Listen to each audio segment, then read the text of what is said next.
Votan a aprobar Código Civil en sesión extraordinaria. PNP critica descontrol de gastos del actual gobierno. En alza la bolsa de valores de Nueva York. Preocupación por efectos de terremoto en Japón. Papa Francisco explica que la resurrección es para todos. Esto y más en Noticias 13 que comienza ahora.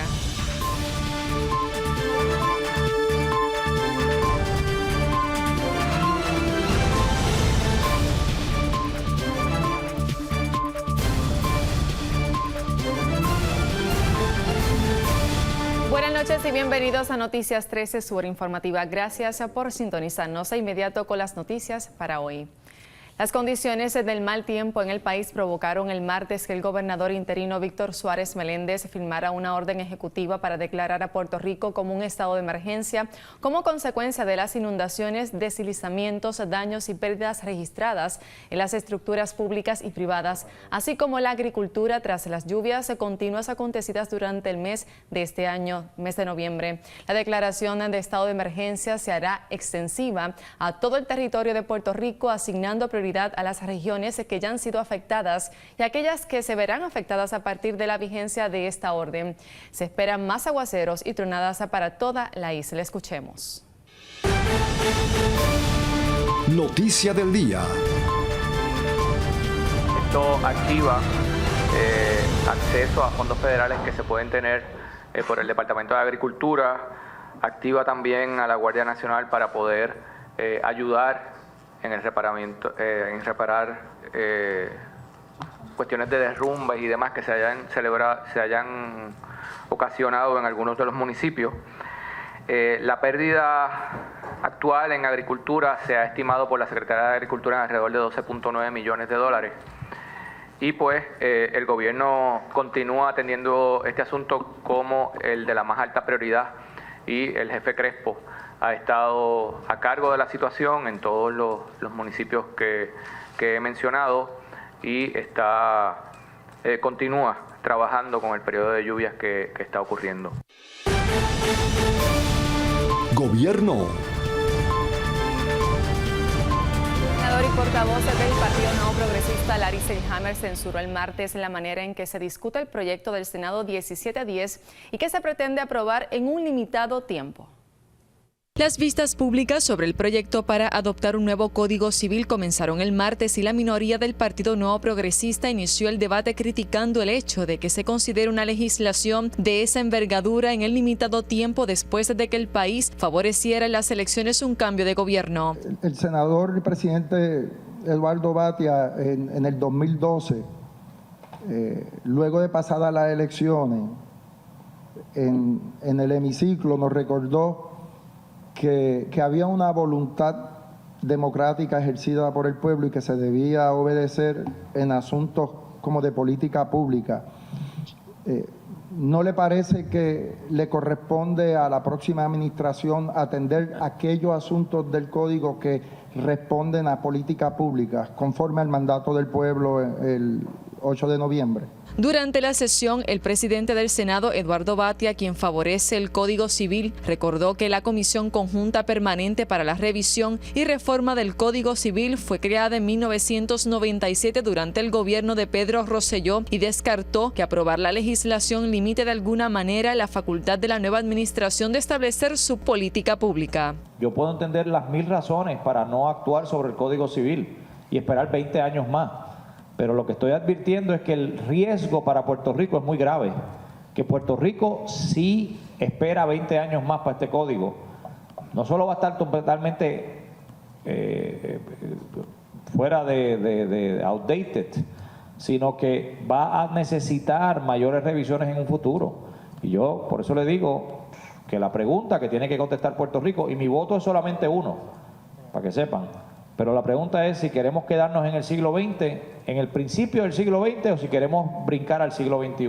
Por su parte, el abogado Roy Colón, quien como contratista del Senado trabajó en la elaboración del proyecto bajo discusión, recalcó la necesidad de que se apruebe un nuevo Código Civil. La pregunta que me hago es si Puerto Rico, en la condición que se encuentra, y vamos aquí un poco a entrelazar la situación del país que tenemos hoy ante nosotros, la Junta de Control Fiscal, la crisis económica que existe, Obviamente no se debe al Código Civil, pero la pregunta es, si tuviéramos un Código Civil que fuera más atemperado a los tiempos, ¿no le brindaría a Puerto Rico mayores herramientas para poder echar el país hacia adelante? Yo creo que el código, una de las cosas que intenta hacer en esta versión nueva es establecer la seguridad y certeza y certidumbre en el tráfico de los negocios, ¿no? Traer figuras jurídicas a la modernidad y hablarlas en un lenguaje que sea un lenguaje que todos conocemos y que todos podemos entender. Que el pequeño empresario, ¿no?, pueda leer el artículo sobre compraventa y entender lo que se está diciendo en un lenguaje del siglo XXI, no un lenguaje antiguo. Para Noticias 13, Irán Delgado y Yarimar Marrero. El presidente del Comité de Transición, Elías Sánchez, emplazó el martes en vistas públicas al gobierno por el descontrol en los gastos de la actual administración. Además, Sánchez enfatizó que la Oficina de Presupuesto y Gerencia no desarrolló mecanismos de fiscalización efectiva para auditar a las agencias. Para el presidente del Comité de Transición entrante, Elías Sánchez, la administración del gobernador Alejandro García Padilla fue negligente en sus deberes. Y es que según Sánchez, el gobierno tiene un déficit de aproximadamente $6,000 millones. Sánchez indicó que durante la vista el secretario de Justicia confirmó que al momento hay una investigación en curso contra el Banco Gubernamental de Fomento por la emisión de 2014. El presidente del Banco Gubernamental también, a pesar de que intentaron y no querían, tuvieron que aceptar la investigación federal que actualmente realiza el Security Exchange Commission de esa emisión del 2014, y la realidad es que sí ha recibido supinas, sí ha recibido requerimientos de información, a pesar de que el secretario de Justicia no quería que se supiera, pero sí quería que se supiera la defensa. No quería que se supiera la ofensa, pero sí quería que supiera la defensa. Sí, el pueblo de Puerto Rico se va a enterar de todo lo que está ocurriendo aquí. Hemos vivido a la oscuridad estos 4 años de lo que ha sido la realidad. Por su parte, el secretario del PNP, William Villafañe, explicó que por esta negligencia se están generando una diversidad de conflictos entre el gobierno y agencias federales. Aquí se está poniendo en juego un sinnúmero de programas federales que sirven a nuestra población en una diversidad de áreas. Ese dinero, ya sabemos que hay una serie de conflictos entre el gobierno y agencias federales que están reclamando un proceso mucho más estricto y control en cuanto a sus fondos depositados en el Banco Gubernamental de Fomento. Durante la conferencia de prensa, Sánchez insistió en que el gobierno actual no cumplió con sus deberes, provocando más problemas para el país. ¿Cómo se utilizó el dinero del fondo de retiro para subsidiar la operación gubernamental con tal de mantener las cosas como están, con tal de no tener que hacer ajuste alguno, con tal de no tener que parar viajes a España para el gobernador y su séquito, con tal de continuar gastando más de 400 millones en asesores financieros externos para no producir nada, con tal de continuar la jauja de gasto? Destruyeron el sistema de retiro, no cumplieron con las aportaciones, le han eliminado las cuentas de ahorro de retiro a los servidores públicos actuales. Utilizaron como estrategia el no pagar los reintegros y utilizar ese dinero para subsidiar todo lo que estoy mencionando, y también el dinero de los suplidores. Ante esas expresiones, el actual secretario de Estado, Víctor Suárez, criticó al gobernador entrante de continuar haciendo campaña política y aseguró que su gabinete se debe concentrar en cómo reestructurar la deuda de la isla. La responsabilidad de ellos como administración entrante es empaparse de esa información para la toma de decisiones que tienen. En febrero vence la paralización de las demandas y vencen unos pagos de $1,300 millones. Si ellos no toman la determinación de reestructurar la deuda, van a tener problemas para operar el gobierno. Y se lo venimos diciendo desde hace bastante tiempo ya, se lo hemos repetido en las reuniones privadas que hemos tenido con ellos y se lo hacemos públicamente. Lo que ellos deben estar hablando hoy es cuál es el plan para atender esa situación. La campaña política ya terminó.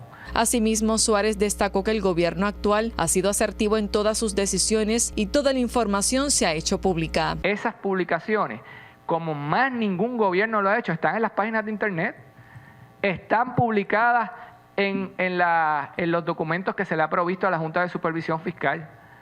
Una y otra vez las mismas medidas de emergencia que se tomaron para continuar brindando los servicios esenciales y que el país, y que hubiese policías en las calles, que hubiese enfermeras en los centros de salud, que hubiese maestros en las escuelas. Y hemos planteado que esas medidas se tuvieron que tomar porque esta administración no contaba con un mecanismo legal que tiene esta administración ahora, que es el de reestructuración de la deuda, el título 3 de promesa. Reportando desde San Juan para Noticias 3, Irán Delgado y Yarimar Marrero. El gobernador Alejandro García Padilla aseguró esta semana que no presentará un plan fiscal enmendado. El primer mandatario del país advirtió que si lo que busca la Junta de Supervisión Fiscal son mayores medidas de austeridad, con él no pueden contar. La decisión del mandatario surge luego de que la Junta rechazara el plan fiscal durante la primera reunión que efectuaron en la isla el viernes pasado. Policíacas. Agentes del Negociado de Investigación Federal, FBI, allanaron esta mañana el Centro de Gobierno de Toa Baja. El portavoz de la agencia federal, Carlos Osorio, reveló que más de 50 agentes de la agencia federal, en conjunto con la oficina del inspector general y con la colaboración de la Policía de Puerto Rico, se encuentran en el edificio. Bernardo Benitos Márquez, alcalde electo de Toa Baja, admitió que desde las 6 de la mañana han recibido llamadas sobre el particular. Por su parte, el comisionado electoral del PNP, Aníbal Vega Borges, se distanció del suceso el martes. Y al regreso en Noticias 13, en alza la Bolsa de Valores de Nueva York. Además, se ha preocupado Japón por terremoto en área de Fukushima. Y en los deportes tenemos que en el béisbol de Grandes Ligas, ahora en enero se estará celebrando la inclusión de los jugadores al Salón de la Fama. Puerto Rico tiene una línea en Iván Rodríguez, vamos a comentar sobre el resto, mientras que sigue el Comité Olímpico Internacional limpiando la casa en África, en Rusia, los últimos acontecimientos, mientras que en el baloncesto del NBA estaremos resumiendo toda esa jornada, esto y más en nuestras intervenciones deportivas. Así que no se retire, regresamos en un instante y recuerde que nos puede sintonizar por el canal de La Familia. Ya regresamos. No hay excusas. Estamos en Facebook, Twitter y YouTube. Búscanos. Noticias 13 PR.